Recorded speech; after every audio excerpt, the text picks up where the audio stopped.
Victims of major crash along Winston Jones Highway identified. 3 people dead and 11 others injured.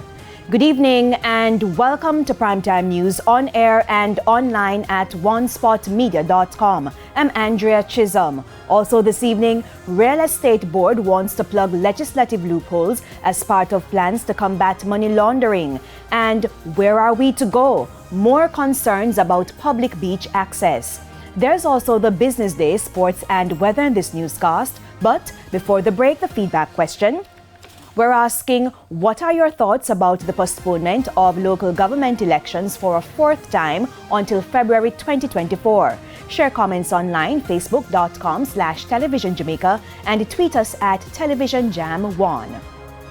Stay with us, Primetime News returns right after this break.